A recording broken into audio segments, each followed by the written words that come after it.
Thank you all again for being with us to celebrate this second Community Service Awards for the County Executive. As many of you know, there were several categories of nominations to celebrate those residents and organizations who have demonstrated outstanding community service through volunteerism. Those categories were nonprofit service, faith-based religious organization, community volunteer service, senior citizen service, and youth service. And so we are not going to prolong the program. I want to recognize all my fellow colleagues in the room and thank you all for your work to get this done today. And we'll bring Mr. Baker up for a few remarks. Good afternoon. How's everyone doing?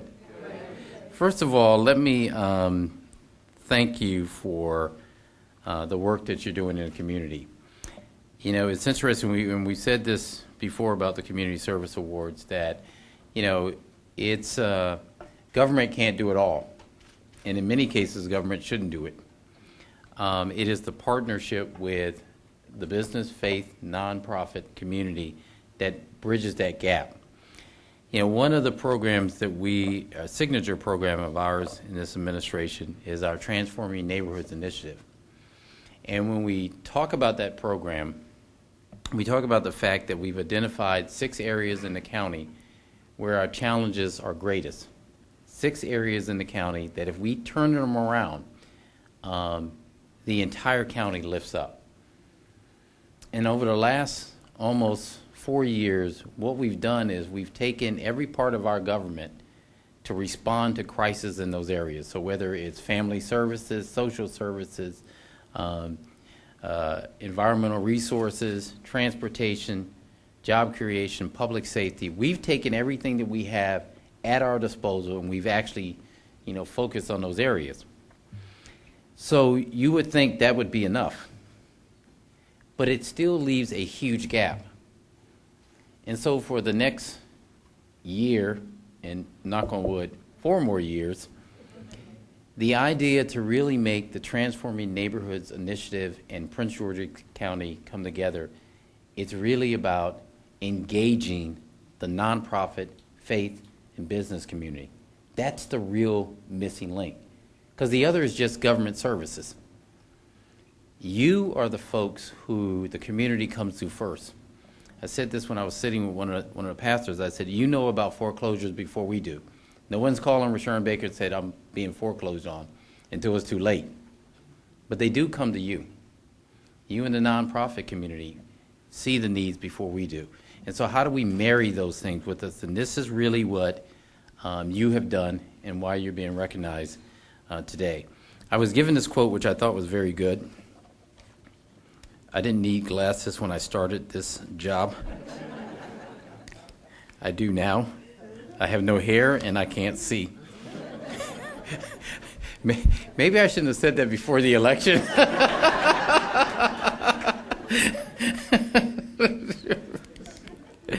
It's a very good one, and I'm sure you've heard it before. Martin Luther King. Everyone can be great because everyone can serve. You don't have to have a college degree to serve. You don't even have to make your subject and verb agree to serve.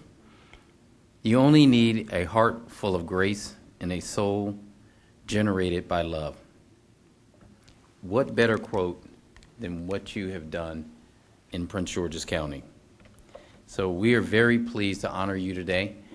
I'm also very pleased, and I'm going to put him on the spot and probably ruin Levon's program, which I'm sure I'll be in trouble. And that is, you know, the folks you see around you in government are public servants. Many of them had really great paying jobs before I badgered them and asked them to give them up and come here. Right, Adam Ortiz? You know, but what I've tried to do is to find individuals that meet the requirements that you've set for the work that you do every day. And we're pleased that the new county administrator has agreed to come on board, left a nice, comfortable job in the District of Columbia. And I said, you know, we got really easy work for you. There's no problems in Prince George's County. You know, you forget the fact that, you know, some hill slope, you know, went down on the first day. I told him we never had those problems before he came on board.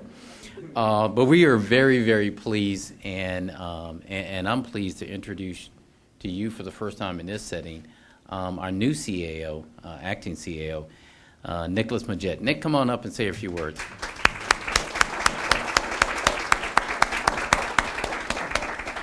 Thank you, Sean. Take a good look at him now. No gray, you know. Believe it or not, we were in law school together, but, you know, in a few months. Well, you know, actually, I can't see either, and I know how to do something about the gray. But thank you, Mr. County Executive. And it's certainly a privilege to be serving Prince George's County now after having served the District of Columbia for 30 years. And I've served on a few boards and commissions. I know how important it is to give back. One of the boards I served on was the board for St. Joseph's House in the District of Columbia, which was a sort of a place for end-of-life homeless individuals. And the terms were 4 years, and I actually stayed on for 8 years, for 2 terms. And it was one of the most rewarding experiences I've ever had.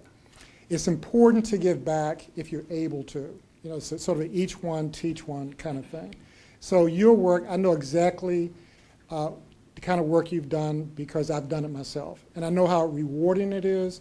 I know how important it is. So I'm glad that I'm here with the county executive to commend you for the outstanding work you've done. And I'm more than happy, and if you might have an open door policy, if there's something I can help you with in your endeavors, please let me know. So thanks a lot, and keep up the good work. Here we go. Our first service award in the seniors category is Ms. Julia Baltimore. And she has a pretty interesting nomination. She was nominated by a stranger, Ms. Angela Brown, who she just met today. And Ms. Baltimore worked 33 years to bring a recreation center to the South County. And it is now the Tech Rec Center, as it's affectionately known. And Ms. Brown nominated her because she says her family, neighbors, students, everybody's benefiting through jobs and activities. And so she wanted to make sure that Ms. Baltimore got some recognition, and we thought that she should get some too. So congratulations, Ms. Baltimore. Our next nominee, honoree, was Mr. Earl Gums, who could not be with us today, and he is a very active senior. I won't even try to guess his age, but let's just say he's put in a lot of years in District 7 as the leader of the Hillcrest Marlow Heights Civic Association. He's done that for 14 years. And on top of a whole lot of other things, Hillcrest is one of our T&I areas, so he was nominated by Davian Percy, who works in the office of Councilwoman Tolles, and he will be accepting on Mr. Gums' behalf.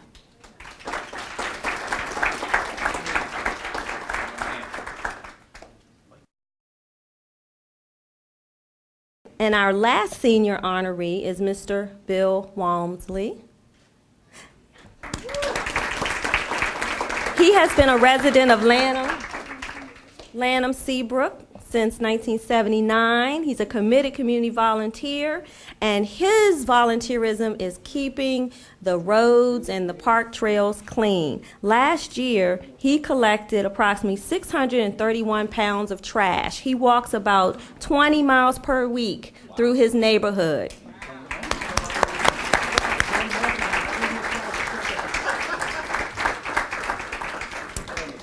Our next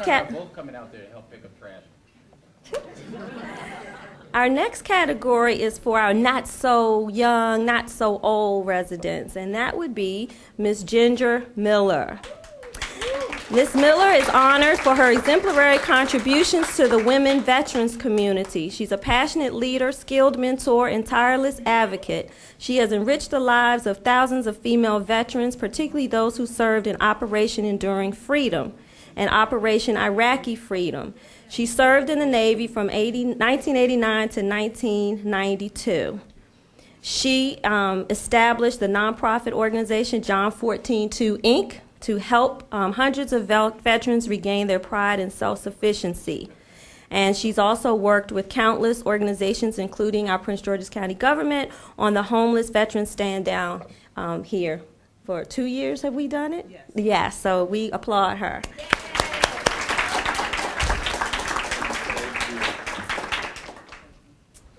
Our next category is our Youth Award, and that will go to Mr. Nathaniel Brown, Jr., a 15-year-old homeschooled sophomore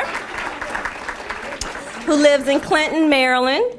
And he has a pretty extensive list of community involvement, and he's being really celebrated today for his innovative Lego Bricks Festival idea that he's doing with the 4-H Club, and he has started raising money. He has a goal of $5,000, so anybody in here like to write checks, get his information and help him out. He's also doing a lot of work in the Accokeek Library, right, with young people and helping them to understand the work that how fun it is to work with Legos, but also how important it is to their educational development. So we commend him for that, and he's here with his family.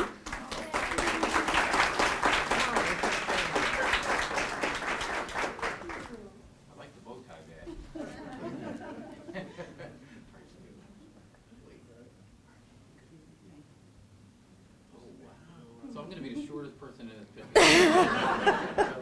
All right, direct them on.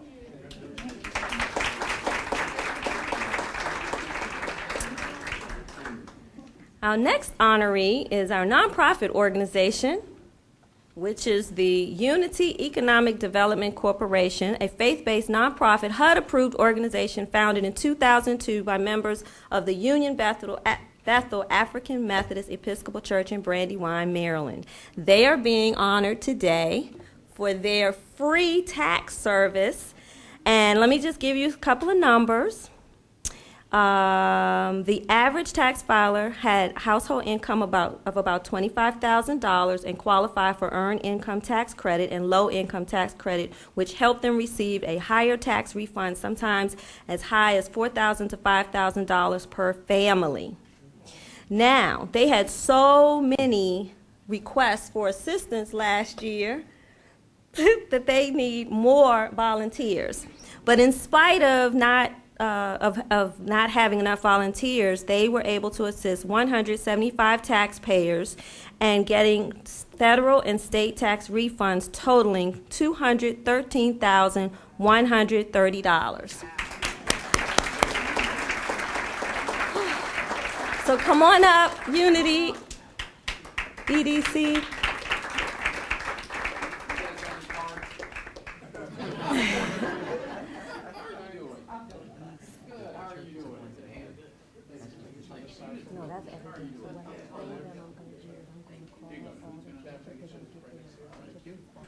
Refer them over to Unity EDC.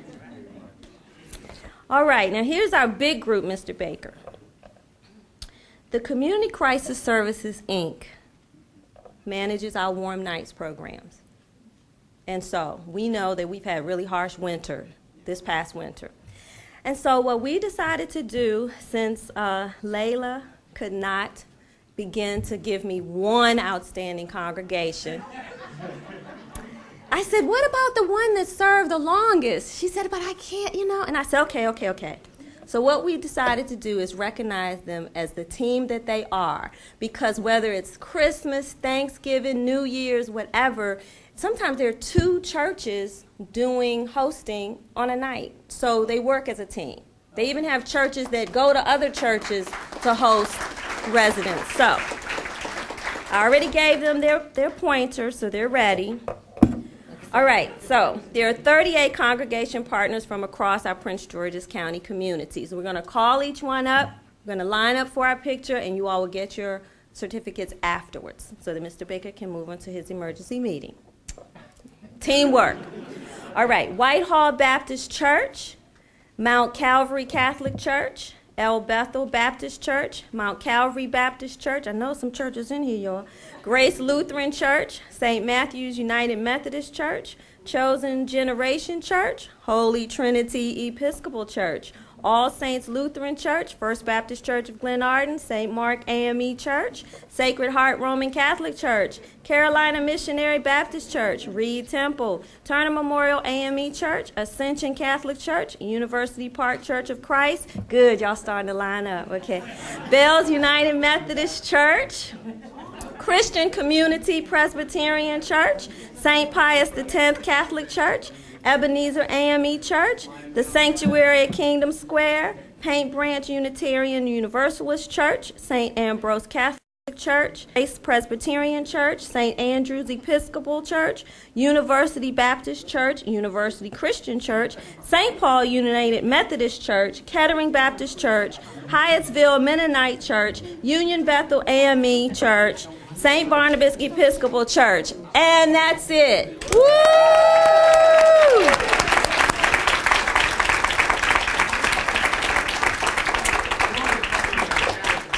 Let's give them another round of applause.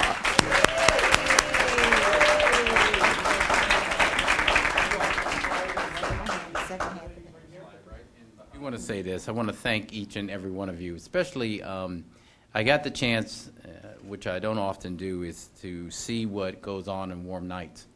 And it's a lot different when you actually see the setup and see what goes on than actually reading about it. We could not move this county forward without your help.